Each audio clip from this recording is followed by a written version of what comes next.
은혜의 말씀을 나누도록 하겠습니다. 날이 많이 추워지고 있습니다. 갑자기 추워지는 날씨에 건강 잃지 않도록 유의하시기 바랍니다. 오늘은 풍랑 이야기를 하려고 합니다. 갈릴리 바닷가라고도 하고 갈릴리 호수라고도 합니다. 이스라엘은 물이 귀한 나라이기 때문에 비가 오면 흐르는 물줄기를 냇가라 부릅니다.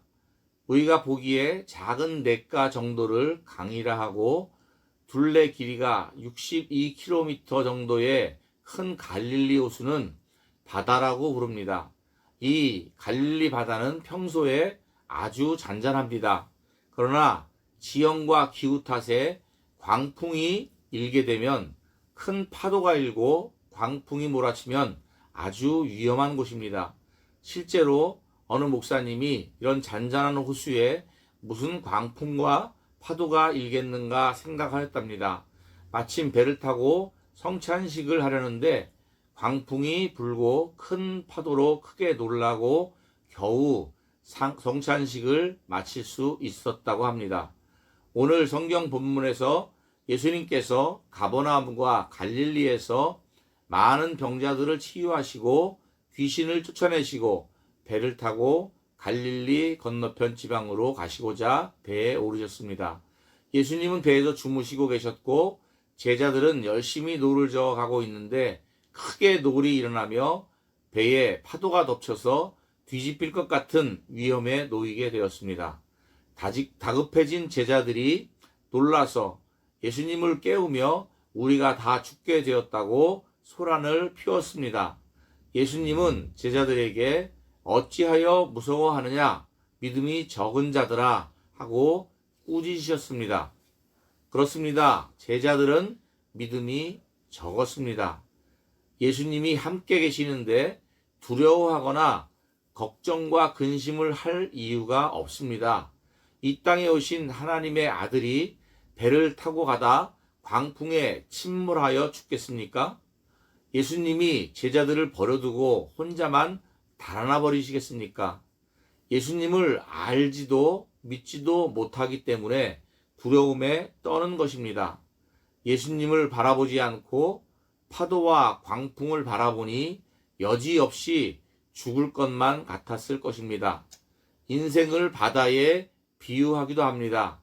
바닷길을 가다 보면 잔잔하여 순조로운 항해를 할 때도 있지만 역풍이 불고 비바람이 치고 집채만한 파도가 밀려와 침몰의 위기도 있을 것입니다. 근심과 걱정, 두려움은 심령을 상하게 합니다. 의심하여 근심하고 걱정하는 틈을 통해 바닷물이 몰려 들어오고 순식간에 배는 침몰의 위기에 맞게 됩니다. 요즘 뉴스에 보면 우리나라가 여전히 자살률이 가장 높은 것을 보게 됩니다. 특히 청년층이 열악한 환경으로 인해 고민과 걱정과 두려움 때문에 자살하거나 인생을 망치는 타락한 삶을 살게 되는 것을 보게 됩니다.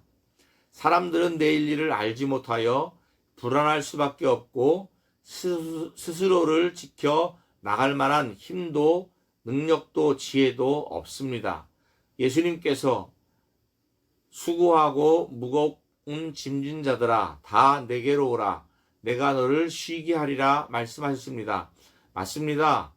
인생의 길에서 수고와 무거운 짐으로 인해 힘든 영혼들을 부르시고 계십니다. 주님께 나아와 수고와 무거운 짐을 다 맡겨버리십시오.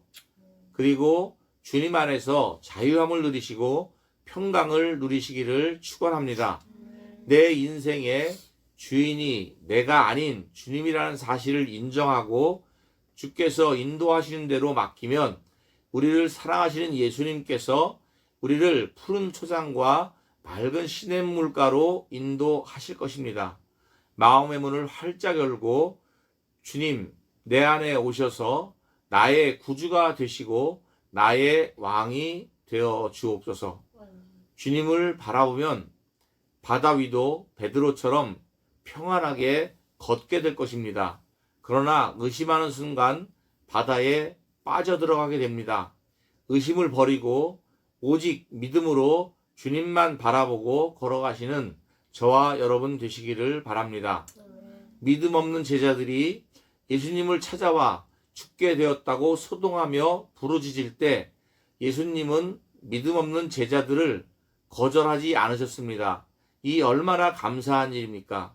만약 믿음이 없다고 거절하거나 믿음을 키워 다시 오라고 하시면 얼마나 힘들겠습니까? 믿음 없는 우리도 사랑하시는 예수님은 즉시 바람과 바다를 꾸짖으시고 잔잔하게 하셨습니다. 제자들도 배와 같이 탄 사람은 모두 놀랐습니다. 도대체 저분은 누구시길래 바다와 바람도 순종하는가 하는 것이었습니다. 제자들은 예수님이 행하신 놀라운 기적들을 보았습니다. 사람으로서는 할 수 없는 엄청난 표적을 행하는 것을 본 제자들이지만 예수님이 누구신지 바르게 알지 못했습니다. 예수님이 천지 만물을 창조하신 하나님의 아들이시고 자신들을 구원하러 이 땅에 오신 구세주라는 사실을 알았다면 그들은 두려워하지 않았을 것입니다. 여러분이 마음속에 영접하신 그분이 바로 하나님의 아들 예수 그리스도이십니다. 천지 만물을 말씀으로 창조하신 그분이십니다. 창조주 하나님께서 나와 동행하고 있다는 위대한 사실을 믿으시기 바랍니다. 예수님은 우리를 사랑하십니다. 십자가에 죽기까지 사랑하셨습니다. 십자가가 바로 그 사랑의 증거입니다. 주 예수님을 내 인생의 배에 선장으로 모시고 키를 내어 드리십시오. 선장 되신 예수님은 승객들과 배를 버리고 도망가지 않으실 것입니다. 또한 저와 여러분을 안전하게 목적지까지 인도하실 것입니다. 주님께 모든 것을 맡기십시오. 그리고 인생의 바다에서 거친 파도도 풍랑도 이기고 푸른 물결을 가르고 아름다운 해안선도 즐기며 감사와